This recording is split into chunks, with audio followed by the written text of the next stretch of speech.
If Grammarly is not working in Chrome, don't worry. This is usually a simple browser setting issue, and in this video, I'll show you exactly how to fix it step by step. This is a quick but very effective troubleshooting method, and it can help when Grammarly stops showing suggestions, stops underlining text, or just refuses to work on certain websites. So if you want Grammarly working properly again, stick with me until the end. And if this video helps, make sure to hit that like button and subscribe for more easy tech tutorials.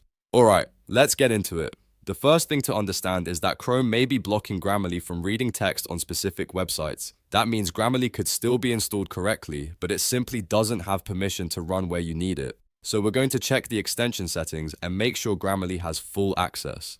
Start by opening Google Chrome and look to the top right corner of the browser. You should see the puzzle piece icon, which is the extensions button. Click that icon to open your installed extensions. If Grammarly is listed there, that's a good sign because it means the extension is still in Chrome. Now find Grammarly in the list. Next to it, click the three dots menu. From the options that appear, select Manage Extension. This will take you to the settings page for Grammarly inside Chrome. On this page, look for the Site Access section. This is one of the most important settings because it controls where Grammarly is allowed to operate. Make sure it is set to On All Sites. If it's limited to only certain sites, Grammarly may fail to appear on the pages where you need it.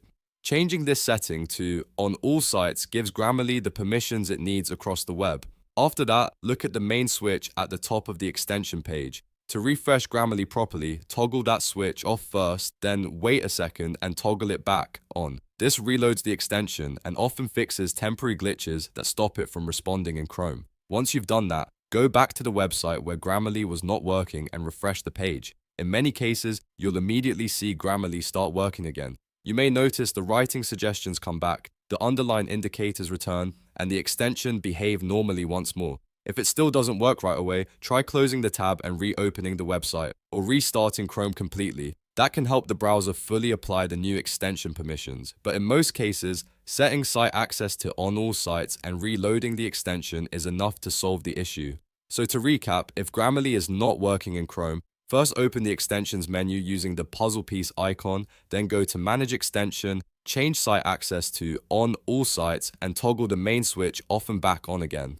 That simple reset can fix a lot of Grammarly problems in just a minute or two. If this tutorial helped you out, please give it a like, subscribe to the channel, and turn on notifications so you don't miss more helpful Chrome and software fixes. Thanks for watching, and I'll see you in the next one.